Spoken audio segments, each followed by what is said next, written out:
Good day, everyone, and welcome to today's Softrax Executive Webcast teleconference. This call is being recorded. At this time, I'd like to turn the call over to Bob O'Connor, President and CEO, Softrax Corporation. Thank you very much, and welcome everyone to our webcast today. As many of you know, Softrax is the leading provider of revenue management solutions to hundreds of companies, many of whom join us on the call today, so welcome. We have almost 1,000 registrants for this webcast, which indicates how much executives want to hear about today's topic from our distinguished speakers, who are Craig Miller and Lynne Triplett of Thornton, who are here today to make their presentation entitled Revenue Recognition and Your Go-to-Market Strategy. For those of you who have longed for a deeper dive on discussions of VSOE and how it can affect your business from a broad perspective, this is your day. And Lynne and Craig will be available for questions at the conclusion of their prepared remarks. And let me just quickly take you through what we'll be going through. I'm just going to spend a few minutes talking about Softrax and how we play into today's topic. I will then turn the reins over to Craig and Lynne, who will share the presentation as outlined on the screen here. For those of you who are unfamiliar with our webcast format, we do leave some time for you to ask questions at the conclusion of Lynne and Craig's presentation, and all of this will be completed by the top of the hour. In order to ask questions, what you need to do is look for the Ask a Question feature located on your console, and any time during both Craig and Lynne's presentation, you can type that in, and I will be reading those questions throughout their presentation. The most commonly asked question is, can I get a copy of the slides? And the answer is yes, but we do make you work a little for that, and it really takes about a minute, but it's very much worthwhile. At the conclusion of the webcast, your screen will have a browser address there, and that's an online survey. It's a very quick survey. We listen to those. One of the things that people asked for in the past is to spend more time on issues like VSOE, so we're here to do that today. So it is evidence that we really do want to hear from you in terms of the feedback. And a result of sending in that survey, you get the presentation slide, you get the bonus paper, with white paper, which is called What's the Big Deal About VSOE, and you'll also get a link to this, so you can have a recording of this later on if you wanted to listen to that. So that's the housekeeping for today. Let me just spend a few minutes as it relates to Softrax. We develop enterprise software that manage all aspects of a company's billing and revenue cycle. And throughout the U.S. and throughout the world, hundreds of companies from many different industries use our software to manage their complex billing, revenue recognition, revenue reporting, and revenue forecasting. And as you may know, Softrax started by serving the complex needs of the software industry, specifically a lot of the complexity around VSOE. And we are the clear leader in that market. And as you can see by the slide, we have grown to address the complex revenue needs of several other industries as well. We do many studies in conjunction with RevenueRecognition.com and IDC, and it provides some interesting data for your consideration, and I encourage you to continue to participate and review those studies. When it comes to internal controls related to 404, the areas that are most difficult to establish those controls are, not surprisingly, the top three are contract management, spreadsheet-based reporting, and revenue recognition areas that we focus on very clearly. And in another study, it was found that the great majority of public companies are still using spreadsheets for critical revenue recognition and reporting activities, which is causing significant problems for them and their auditors. And this finding relates to this last study that I want to reference, that 57% of public companies are having trouble and cannot finalize their revenue numbers within their normal close process, causing delays based on the increased complexity of their transactions and the basic fact that information that is needed is not available in time for the close. And again, the sources are here, but RevenueRecognition.com, please feel free to continue to visit for the full surveys here. All these slides just represent one part of the survey, and thank you for participating in those as well. Now let's take a look at the operational challenges that CFOs, VPs of finance, controllers, and other financial professionals have to deal with. Due to the proliferation of complex business models, whether people are licensing or offering a maintenance or transactional, utilizational, or on-demand-based business model, and certain operational issues come to play when those models get more complex. In addition, we all have to deal with, as we know, which is what we're here to talk about today, is the complexity of revenue recognition issues. And also at the same time, we're all under a great deal of pressure to improve our visibility and financial reporting. However, we see many companies who are trying to address these challenges from an infrastructure perspective with a host of disconnected and manual systems that create huge problems when people are trying to scale a company or integrate acquired companies or position oneself for close review from outsiders, whether it's their auditors or potential acquirers or stockholders. In addition to the strategic issues, these disconnected processes and manual approaches dramatically affect companies' performance, including cash and productivity and profitability and other operating efficiency issues.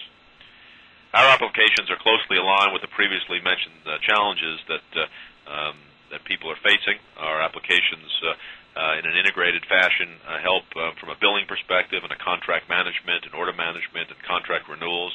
We provide really very deep and unparalleled revenue recognition functionality, and you see VSOE on the screen and other familiar words on the screen that we all have to deal with on a regular basis, and also analytical applications that are needed to improve the visibility that help us all make the right strategic decisions. And all of this unique functionality can be licensed individually, or they are offered together in two major offerings. The first being a complete billing and revenue management solution, whether your industry is a software company or SaaS company or business services or the others listed on the screen, very specific applications based on the very specific needs of those industries. And for larger enterprises who have already invested in SAP, Oracle, or Microsoft or other enterprise systems, our Revenue Manager product provides the greatest robust application for revenue recognition, allocation, scheduling, forecasting, and is it is applicable to a broad array of business models. And so our mission is to help our companies increase their revenue, reduce their operating costs, while also working to make sure that they comply with the latest and greatest of the compliance issues and regulation issues that they have to deal with. So let me introduce our speakers at this point. As I said, both Lynne Triplett and Craig Miller of Grant Thornton will share the presentation. Lynne joins us from Chicago today, where she serves in the accounting principals group of Grant Thornton. She has more than 20 years of experience assisting public and private companies with complex accounting, auditing, and SEC matters, including revenue recognition. She's also one of the national directors of Grant Thornton's U.S. Technology Industry Practice, and backed by popular demand. So thank you very much for continuing to contribute to our webcast series, Lynne. And Craig Miller joins us as well. Craig is an assurance partner in Grant Thornton's Mid-Atlantic practice and joins us from his Baltimore offices, where he serves as the professional standards partner for the Mid-Atlantic practice. He has over 17 years of experience in public accounting, and during his tenure at Grant Thornton, he spent 3 years in the firm's National Professional Standards Group. So, Craig, if you want to start and fire up your slides, and welcome. Well, thank you, Bob. Pleasure to be here, and appreciate everybody taking time out of their day to come to join in on this webcast. Lynne and I are going to be talking about issues involving revenue recognition of bringing new products to market. And a couple of the things we talked about when brainstorming on topics were, you have a combination of new products that you develop internally, or it could be products that you buy through a business, or that you assume through a business acquisition. But on the slide, you'll see our agenda. We've broken it out into these bullets. We'll talk about exactly what new products are. And, as Bob referenced earlier, the second one is, in my view, probably the key to the presentation. And there is a paper, What is the Big Deal About VSOE? Well, Lynne has been kind enough to show up today to tell us what the big deal about VSOE is. We'll look at acquired products, concessions that you may offer in dealing with these products. Talk about discounts and the impact that offering discounts can play, especially when you consider new products. Discounts could be very important because that is a way to get market penetration and traction in the marketplace for a truly new product. and then we'll kind of summarize, wrap up, and then Lynne and I will answer as many questions as we can given the time that's allotted. Before I get started in the core of the presentation, I think I'd be remiss if I didn't issue my disclaimer, which is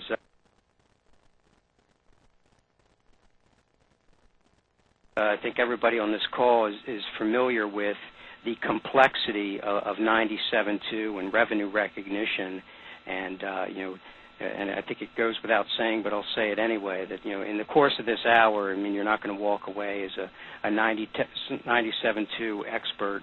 And as a matter of fact, at the end of this presentation, there may be more questions than answers because of the nature of the guidance and the fact that the answers are usually very facts and circumstances oriented. But I think the value in this presentation will be that we will provide questions or things for you to think about as you enter into these sorts of arrangements that you have to work through, both internally with management and externally with your accounting advisors and or auditors to make sure you get to the right answer.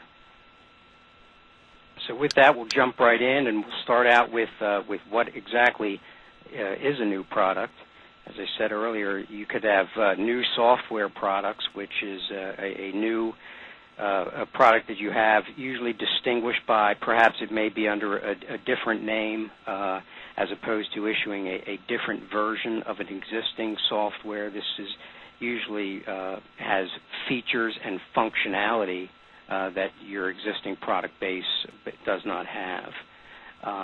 One of the things that's probably that could be is associated with there's upgrades or enhancements, and this would be more like if you're coming out with version 1.2 to your existing product line, and perhaps there's some enhanced reporting mechanisms, based on your customers' feedback. You've taken your existing product and just added some reporting, or perhaps it does more advanced calculations and gross profit, gross margin analysis, things of that nature. One of the important things are the next two, and services and PCS, because I think the consensus, or a lot of times what we run into in our practice is, a new software product could come out that has a new functionality, and management has appropriately identified it as a new product and really looking to utilize or identify or make sure they have VSOE for the appropriate revenue recognition. But you also really have to challenge when you have a new product whether or not you have new services and PCS, because sometimes assumptions could be made that the existing services that you offer, like training, training and educating, and the PCS, will be able to just carry that over and use the existing VSOE. But because, especially with a new product line, and it could be through a business combination that you get involved in, that could not be the answer. I mean, you may have with the new functionality comes new types of training. It could impact the pricing of that training because, for example, you may need a different class of technology or expertise to carry out that training. And then the same with the PCS. Your existing call center or support staff, may have to undergo enhancements in order to handle the new software. So I think one of the recurring themes that we'll talk about is, step number one in the process is really understanding what, in fact, you're offering. And then, of course, new products in the last bullet are addressed in business combinations. You go out and you buy a new business. It could be to expand your product line, or to get into a new, increase your distribution channel, or get into a whole new product line. And as Lynne will point out, a lot of times it's the business reasons for doing the deal could have an impact on the accounting, specifically from a VSOE perspective, because the impact on pricing. If you carry over management's the Oldco's existing pricing and make no changes, I think you'd have a basis for VSOE. But if pricing changes take place when you take over, then you have to really challenge whether or not you continue to have VSOE. So next we'll go into new software, a new software product versus an upgrade or enhancement.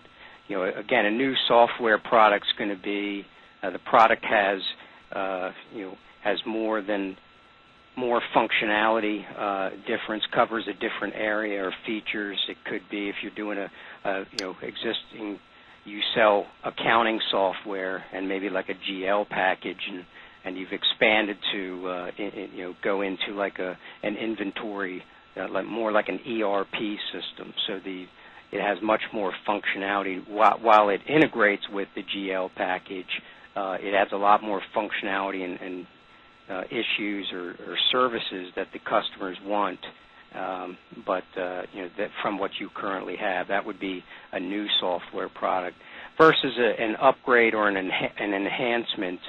An improvement to an existing product. It adds functionality, enhances performance. An enhancement would just be more along the lines of adding reporting mechanisms, or the functionality primarily stays the same, but you're just putting in more bells and whistles, as opposed to improvement or adding functionality. Like if you had an ERP system that currently did an inventory, tracking inventory and GL integration, but now you've added an inventory integrating with accounts payable. That's going to be an upgrade. And the issue is how the distinction is pretty critical with revenue recognition, because it really will drive the accounting and the model to apply. We need to consider the facts and circumstances of each situation and evaluate whether the deliverable is a new product or an upgrade and an enhancement. So you want to think about things like, does the new product have significant differences in features? The level of effort that was required to develop the new product. Because that gets into other things. The level of effort, not only would that help steer you towards whether or not you have a new product, but also it's got the software capitalization issues under like a FAS 86 that you might want to consider. And then the new product, does the new product replace an existing product? As opposed to offering enhancements in the terms of a series of additional versions of your existing software, you may get to the point where the functionality is so great and the enhancements that you're able to make that you ultimately just elect to disregard the old product and just come out with instead of product A, now it's product B, which has and doesn't even integrate anymore with product B. And a lot of times it's in the nuances of how it's marketed. I know for public companies and dealing with the Corp Fin's review of 10Ks, a lot of times I know that they'll go to your marketing, your website, to see how you market your products. So nuances such as changing the name or marketing in a different manner could impact the ultimate accounting. And then we'll get into upgrades and enhancements, because new products are going to be in terms of a multiple element arrangement. Are going to be, you want to get the VSOE for that, or need to have it as an element, a separate element of the arrangement. Whereas upgrades and enhancements, you really get classified between specified upgrade rights or unspecified upgrade rights. And in the specified upgrade rights, usually this is a situation where you're selling an older version and you're communicating to the customer in sufficient detail about the features and functionality in the upgrade to the customer, so the customer may develop an expectation regarding what they're going to get. For example, going back to my previous version or example about like an ERP system that you're going to add like an inventory costing model to or something that may not be done yet, but the customer will buy the existing version knowing that they're going to get this specific upgrade right that has the functionality that as soon as it's available, say like in three months or so. And usually in these situations, this upgrade right is considered an element in the arrangement. And then we'll talk about VSOE at length, later when in Lynne's portion, but that's going to be key because the VSOE, or the fair value for the specified upgrade right, must exist for the upgrade right to be separated from the original software. So if you have a specified upgrade right and you don't have VSOE, there will be a deferral of the revenue for that piece.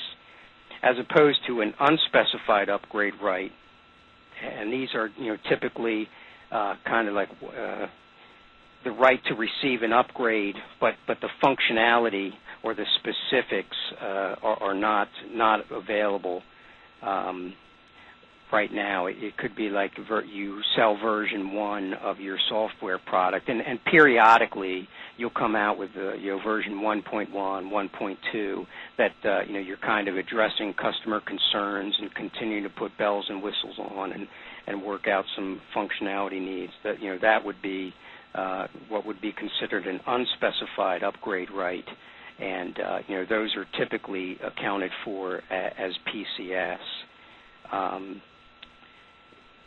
Now, however, one thing to be careful of is putting out upgrade rights to, or when and if available, to entirely new software packages, kind of like if you're in the healthcare business and offering out the ability to buy any new of your healthcare products that come out, and that gets you into subscription accounting because that's the right to entirely new software and could end up in revenue deferral.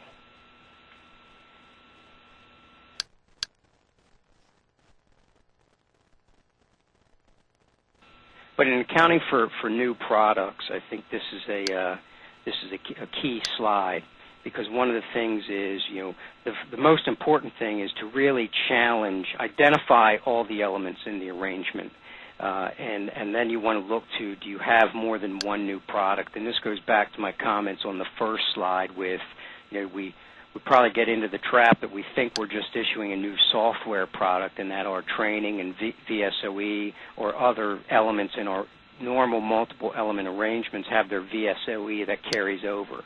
But I think we really need to challenge that and make sure you don't have a new products or several new products in the element that will drive the need for VSOE, at least on the undelivered pieces. Because if you have the VSOE on the undelivered pieces, then you can reuse the residual method for the delivered piece. So you want to identify all the elements that you have, training, installation, consulting services that you have, and given that, do you have more than one new product? And then if you have more than one new product, step 3 is to evaluate if the VSOE exists to separate the elements. And determine if VSOE exists for something like PCS, you'll look at management having the relevant authority, has established the price of PCS upon renewal, and a contractually stated renewal rate for the PCS may represent VSOE. But with that said, now we're going to learn about what is the importance or what's the big deal about VSOE, and Lynne is going to help us through that. Before you start, Lynne, if I could just interject, I just want to remind people that throughout Lynne and Craig's presentation, please feel free to ask questions. There's an Ask a Question console. Just type that in, and I'm reading as you continue to do that. I just want to remind people of that. Just basic acronyms. We do have some questions. VSOE stands for Vendor Specific Objective Evidence. I know Lynne's going to spend some time on that, but I wanted to make sure that people understood the acronym. And PCS stands with some questions about the acronym. Acronym stands for Post-Contract Support. Think maintenance, support, and services provided after the contract. Sorry for the interruption, Lynne. That's okay. Thanks, Bob, for that reminder. As Craig indicated, vendor-specific objective evidence of fair value must exist to allocate arrangement consideration to the various elements in a multiple element software arrangement. So I'm going to spend a few minutes talking about VSOE. And in order for VSOE to exist for an element, that element must be sold separately by the vendor. If an element is not or will not be sold separately by the vendor, VSOE of fair value cannot be established. And oftentimes, new products are not sold separately, so it's difficult to establish VSOE, especially prior to their introduction to the market. So what is VSOE? Well, according to paragraph 10 of AICPA SOP 97.2, VSOE is limited to either the price charged when the same element is sold separately, or for an element that is not yet being sold separately. VSOE is the price established by management having the relevant authority, and it must be probable that that price, once established, will not change before a separate sale of the element into the marketplace. So the separate sales of the element, when they occur, should be at the price set by management. There are some factors that management should consider in evaluating whether or not it's probable that the price that they set will be the price that the element will be sold separately at. And those factors include whether or not the vendor has a history of management setting prices and then selling at those prices. So there should be a history of introducing products, not just introducing products, but also having established a price prior to the introduction and then selling at that price. So important in that consideration is whether or not the vendor really intends to sell the element separately. If it's most likely to be sold only as part of a multiple element arrangement, it's difficult to demonstrate the probability of a separate sale, especially if the company doesn't have a history of introducing products and selling them separately. Software licenses are often sold in connection with post-contract customer support or maintenance, and so oftentimes software licenses aren't sold separately. And that's something that management should consider. And then finally, another thing to consider, and there probably are others as well, but is how quickly are separate sales expected to be made. The more time that passes between the time the price is set and the time an element is actually sold separately, the more likely it is that management will not be able to maintain that price because a variety of things can happen in the interim. And so there are many people look at 30 days sort of as a time frame from the time that management sets a price and the element is expected to be sold in the marketplace. So if it's going to be a whole lot more than 30 days, management might not be able to hold up that assertion that it's probable that the price is not going to change. Some of you might be thinking about the guidance under EITF issue 0021, which does allow an entity to use the price in a third-party separate sale of an element as evidence of fair value. Unfortunately, the separation and allocation provisions of EITF issue 0021 do not apply to arrangements that are within the scope of SOP 97.2. So software arrangements, you cannot apply the provisions of EITF 0021. You must have vendor-specific objective evidence. In deliberating SOP 97.2, ACSEC did consider allowing entities to use competitor prices as evidence of fair value, but they decided that the uniqueness of software products would make it impossible to find a similar product for purposes of comparison, and so they settled on this vendor-specific idea. Because the concept of VSOE applies to a separate sale, a vendor's price list or contractual amounts that are stated in a multiple element arrangement do not provide evidence that fair value exists, because these are not evidence of a separate sale, which is one of the requirements for VSOE. And customers oftentimes would be looking at the aggregate price in a contract, not necessarily the stated price of individual elements within a multiple element arrangement. I sometimes hear the argument that our prices were all separately negotiated, but when they're in a bundled arrangement, it's difficult to say that a customer really isn't looking at the total price they're going to be paying.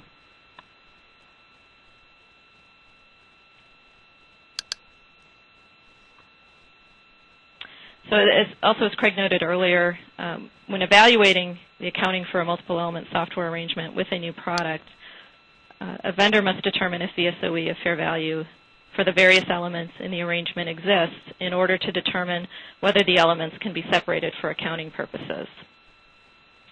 So if the vendor has VSOE of fair value for all of the elements in the arrangement, including the new product or products, the relative fair value method is used to allocate the arrangement consideration to each element. So based on the relative fair value of each of the elements, the arrangement consideration is allocated, and any discount in the arrangement fee is allocated among all of the elements when the relative fair value method is used.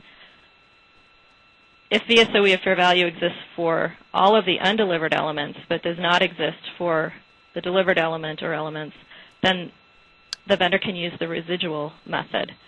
And when applying the residual method, VSOE is allocated, so the fair value is allocated to each of the undelivered elements, and any remaining consideration is allocated to the delivered elements.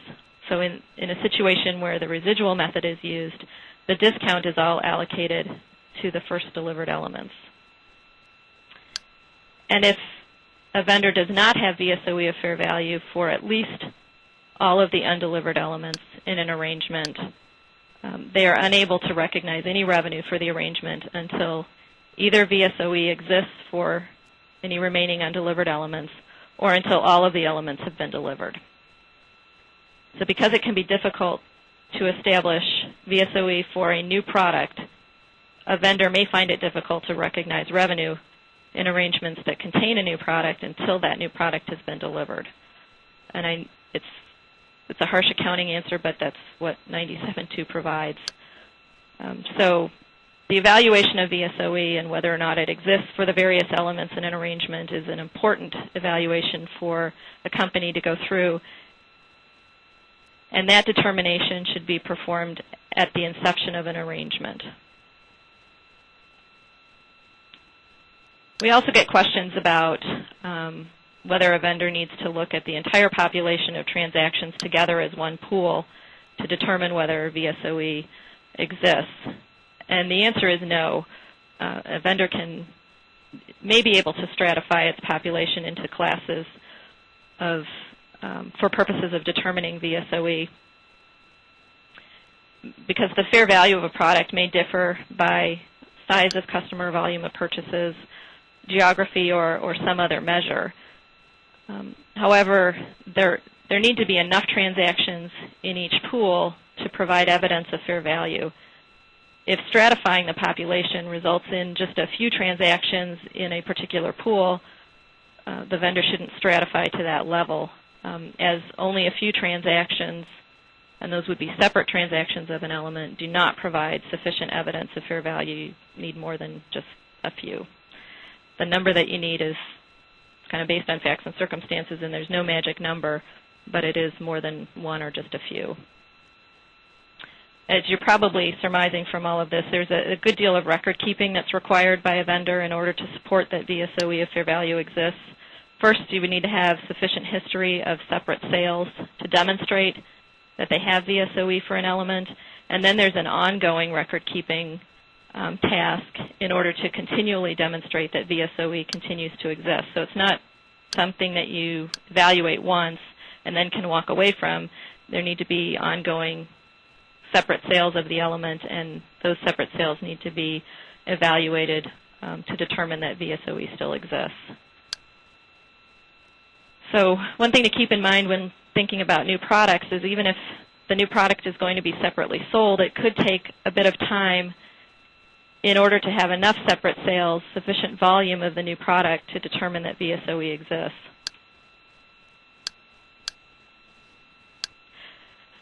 This slide illustrates a pretty simple example of the application of 97.2 to a new product sale. We have Company A entered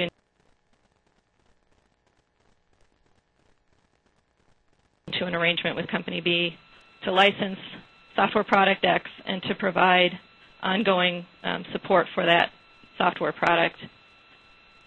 Additionally, Company B has the right to purchase software product Y when it becomes available. So it's a new product that's not yet available.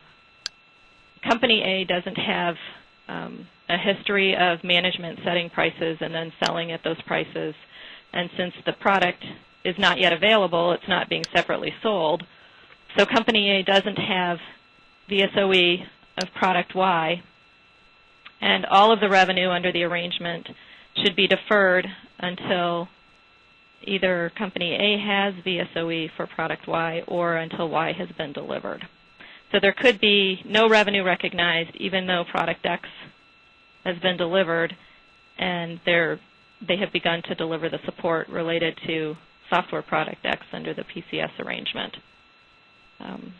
So it is often difficult for a vendor to establish VSOE prior to the availability of a new product.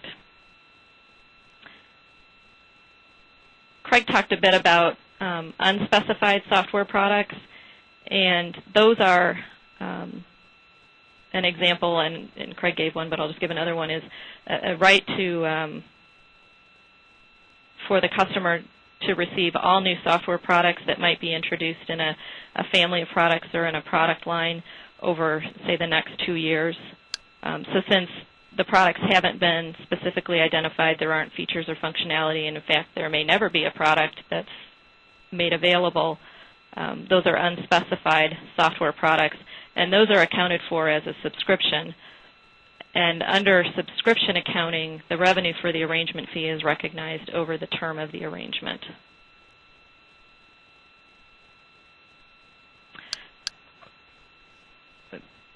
Another area that we sometimes get questions is how to account for the sale of products that are acquired in a business combination. And the answer is it really depends on the specific facts and circumstances, including whether the acquirer changes the pricing model for the acquired products. Even if the acquirer doesn't change the pricing model, they should take time to consider whether VSOE exists for those acquired products.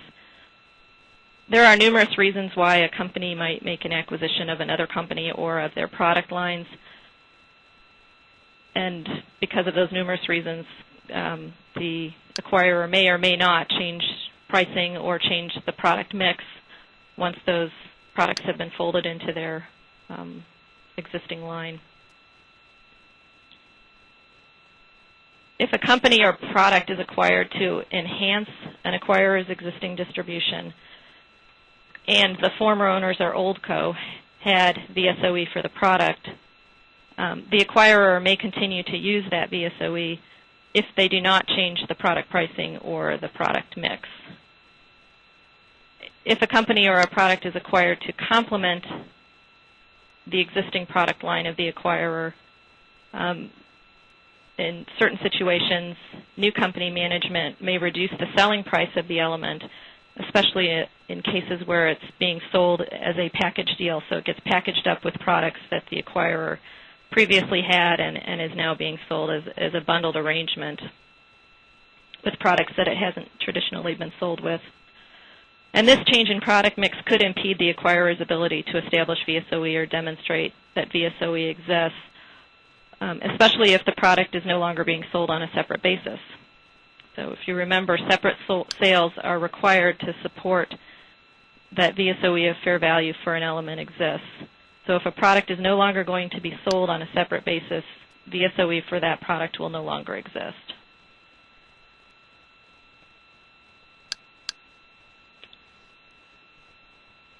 The evaluation of whether VSOE exists should be based on the pricing practices of the software vendor's management. So in the case of an acquisition, that would be the acquirer.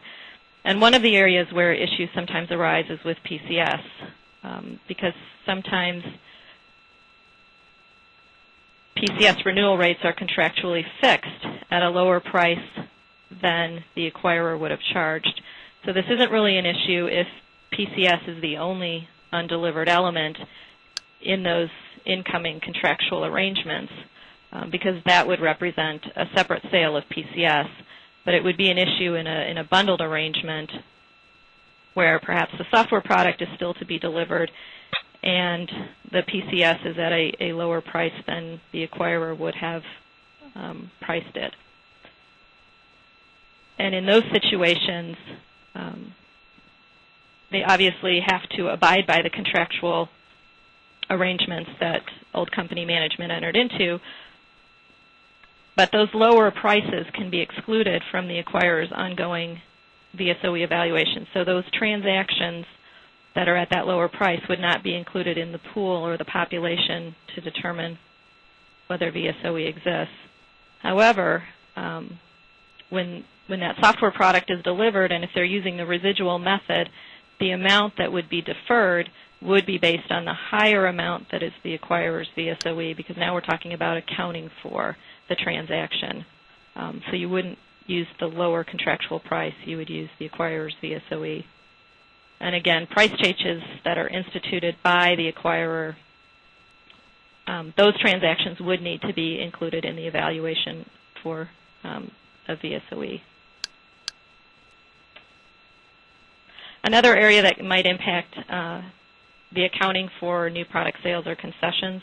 And a concession is defined as any action undertaken by the vendor on behalf of a specific customer that was not required in the original contract. And concessions generally occur in arrangements with extended payment terms. And extended payment terms in a software licensing arrangement may indicate that the fee is not fixed or determinable, and that would even be in situations where the customer is considered creditworthy. You may remember, and we haven't talked about it, but one of the revenue recognition criteria within SOP 97.2 is that the arrangement fee is fixed or determinable. And so when extended payment terms exist in an arrangement, that could impact that criterion. And the reason is that the relatively short life cycle of software products increases the possibility that there could be an introduction of an enhanced product by either the vendor or a competitor of the vendor that would render the original software technologically obsolete and therefore diminish its value prior to the customer making full payment for that original software. And that may lead the vendor to take an action in order to entice the customer to make the remaining payments. In order for a vendor to recognize revenue in an arrangement with extended payment terms before the payments are due, the vendor needs to overcome the presumption that the extended payment term amounts are not fixed or determinable. And this presumption can be overcome if the vendor regularly provides extended payment terms to its customers and has established a history of successfully collecting in those arrangements without granting concessions.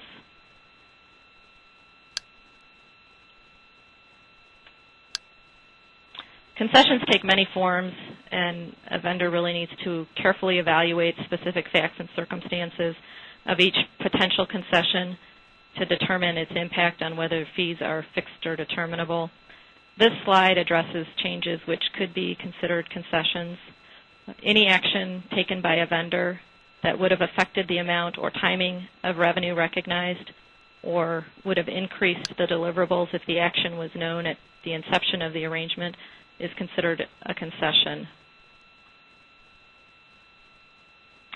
In determining whether a concession has been granted, a vendor should not only look at written amendments to the arrangement, but they should also consider oral arrangements that have been made with the customer. And concessions are often initiated outside of the accounting department, so it's important for a company to make sure that it has designed and implemented controls to identify, provide approval for the concessions, and report concessions to the appropriate personnel so they can be accounted for correctly. This slide just includes a few examples of categories of changes. We've sort of talked about them: extending payment terms beyond what was originally required, increasing the deliverables. This would include providing free or discounted PCS or product upgrades, anything that was not included in the original arrangement terms. Decreasing the aggregate fee the customer is required to pay would be considered a concession, and as well accepting returns not required under the original agreement.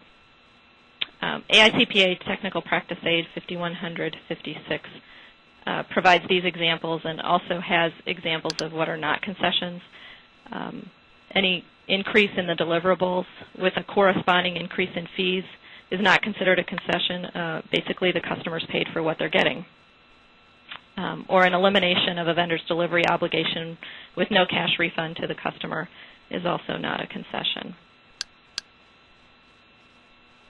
So once it's determined that an action taken by a software vendor is a concession, the vendor needs to consider the impact on its accounting. And that impact could be on not only the specific arrangement to which it applies, but it may also impact other similar arrangements, including future arrangements. So the vendor should consider the reason for granting the concession to the customer, and that reason could provide insight into whether the concession represents an isolated incident or whether it's the vendor's likely to grant other customers similar concessions. For example, if the concession was granted because the value of the product or service was reduced because of the introduction of an enhanced product by a competitor, then the vendor may be likely to grant other customers similar concessions. And a recent increase in the frequency of concessions may call into question the continuing relevance of what may have been an established history of successful collections under extended payment terms. Determining whether a vendor has a history of granting concessions certainly requires judgment and considerations of the facts and circumstances surrounding each specific customer concession. But if a company determines that it has a history or a pattern of granting concessions, revenue should not be recognized until the fees in arrangements with extended payment terms become fixed or determinable, which is generally when they are due.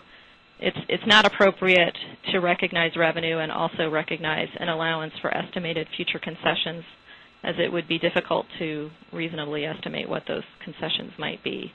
So that accounting would apply even to future arrangements.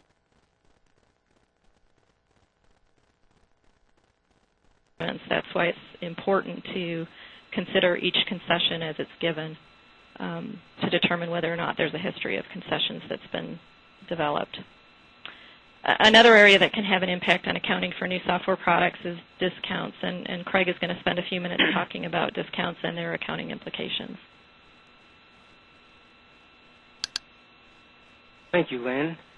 I'm just going to spend a couple minutes on discounts, given their importance in offering new products, especially to gain market traction and acceptance. Discounts can be utilized. The issue with discounts is that 97.2 it really didn't give much guidance on on discounts and on what provided or defining a discount other than a insignificant discount. So the real guidance to look to is TPA 5150 that defines a significant and incremental discount as one that meets three criteria, and that that is the discount incremental to the discount on other elements in the same arrangement? Is the discount incremental to the discount provided to similar customers? And is the discount significant? So you want to look at how you price things in other arrangements to see if the discount in this particular product is greater than that arrangement. The hardest one is that last one, and is the discount significant? Well, of course, there is no definition of significant, so that is one that you'll have to work through with management and your advisors and auditors on whether you meet the definition of significant. And then if you have the reason we go into whether or not you have a significant discount really goes into how a significant discount is accounted for.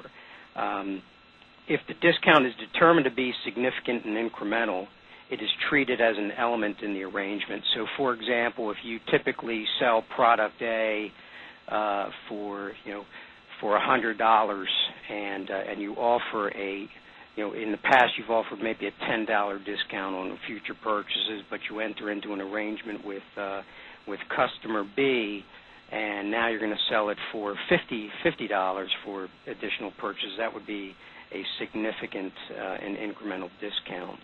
So under the TPA, if it depends on if you have VSOE for all the elements, because if you do, then that's the easiest one, because then the discount that is provided is allocated to all the elements based on their relative fair value in the arrangement.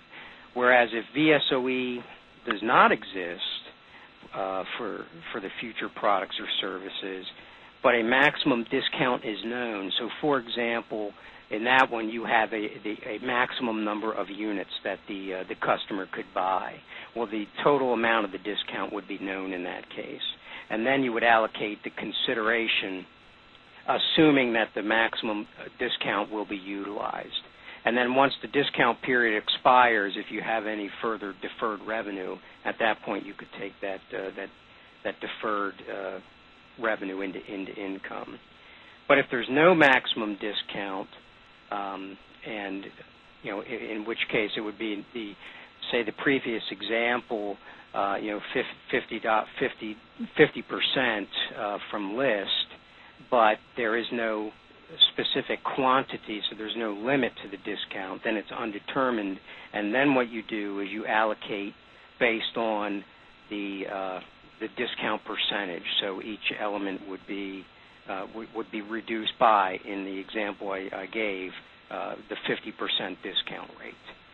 So just be careful about discounts. I know kind of went through that quickly, but I want to leave some time for questions. So with that, I mean, in conclusion, hopefully I was truthful from the standpoint that I told you would most likely have more questions when you came out of this than when you went in. But I think what we've tried to do here today is talk about or point out some of these significant issues and decisions and record keeping that you have to consider when introducing a new product to market, and how that will impact your revenue recognition.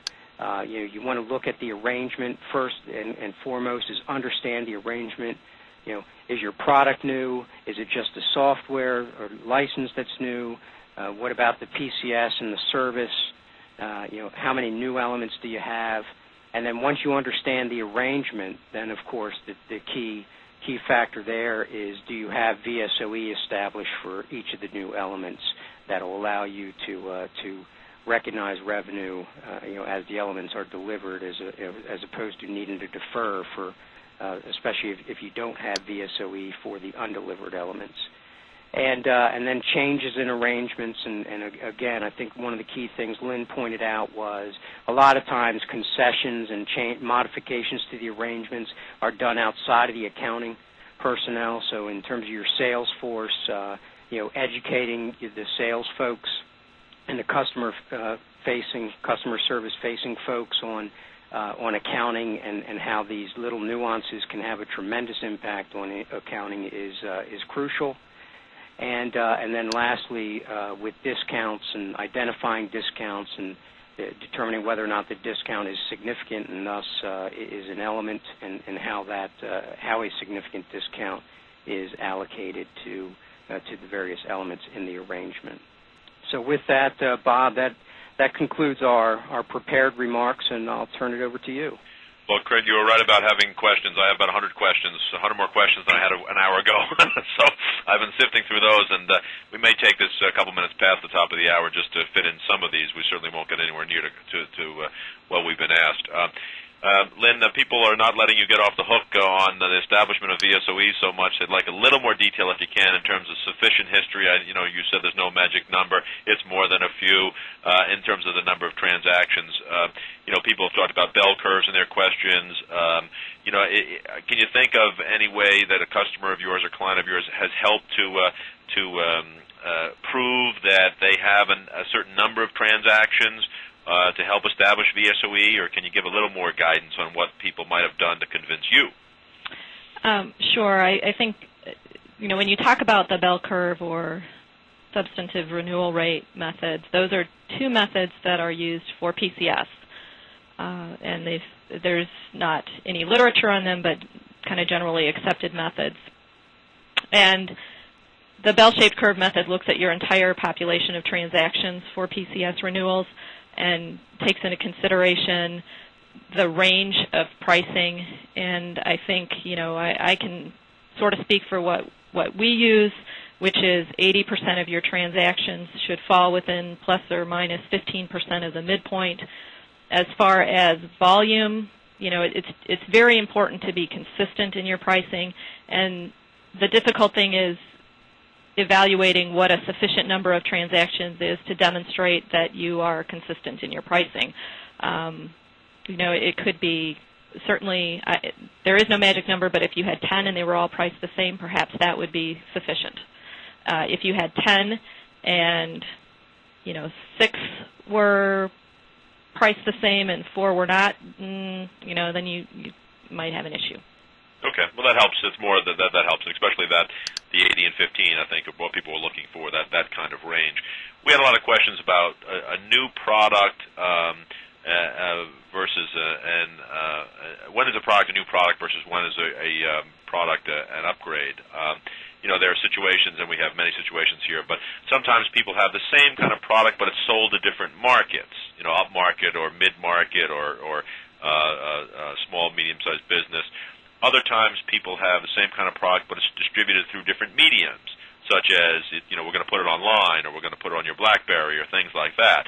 And so there's, how can people start to think about whether this is, in those situations, is really a new product, or can they argue that it's the same product and therefore capitalize on old VSOE data, or whether it's an upgrade, and can they capitalize on that? Does that make sense? It does. I would say both of those examples that you just gave, kind of if you're distributing it maybe in a different fashion or through a different medium, that could fall into your VSOE, can I stratify my population? And perhaps for each of those different distribution channels, you would have a different population that you would look at for your pricing and to determine whether VSOE exists. I think, to indicate that you have a new product, just because you're selling it in a different market, but it's the same product, it's a smaller company, it's not a large customer. Again, those are probably... Or it could be vice versa. Yeah, it could be, yeah. But I think that's probably, again, stratifying your population for VSOE purposes. To the extent it's still the same product, it's probably the same product. Okay. And they could try to prove that somehow, try to justify that. Well, one of the things I think, Lynn, that I think is important that you made during your presentation that should be reiterated is when, especially in stratification, I think is the record keeping. I think that would be one thing. If you were trying to stratify and essentially having two products, making sure you have the documentation to justify that, speaking from an auditor perspective, would be key. How about, add on to that question, Craig or Lynn, any way you can retroactively, once someone said they proved a certain VSOE, can they go back to a period of time, or is it always go forward? That was one of the questions that was asked. Can they retroactively use VSOE that's now subsequently been established to look at previously executed arrangements? Well, you wouldn't go back and change your accounting. You don't like that, huh? If you have undelivered elements, you can begin to look at the where am I in kind of fulfilling my obligation in this arrangement. Right. But you would not go back and retroactively redo accounting for arrangements that have been completed or for elements that have already been delivered. I suppose you're going to disagree with that, Craig. On extended payment terms, people ask, just a little bit more on, so how do you know when you are extending payment terms versus the usual? That's a good question. I think the general rule of thumb is payment terms that extend over 12 months. So So if you're outside that, then you would consider them extended, and if you're inside that, you're generally they're not extended. They would not be considered extended payment terms. Okay, great. Okay, that's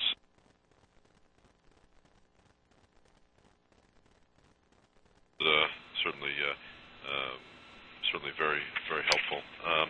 I do think we're up against the clock here, folks. I apologize for not getting to more questions, but thank you, Craig and Lynne, for sharing your insight and with our audience, and thanks to the audience for participating. And I'm sorry we didn't get to all your questions. We would need another few hours to do that. I'm sorry about that. But we do have, if you look on your screen now, we do have revenuerecognition.com. There are forums, and there are ways for you to interact with your colleagues throughout the world in terms that spend time on this.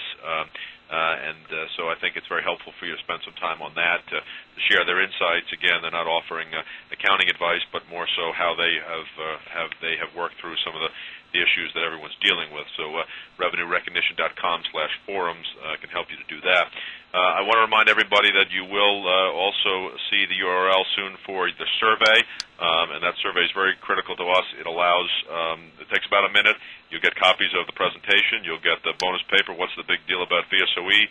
You'll get a recording link if you want to listen to this or share this with a friend later on.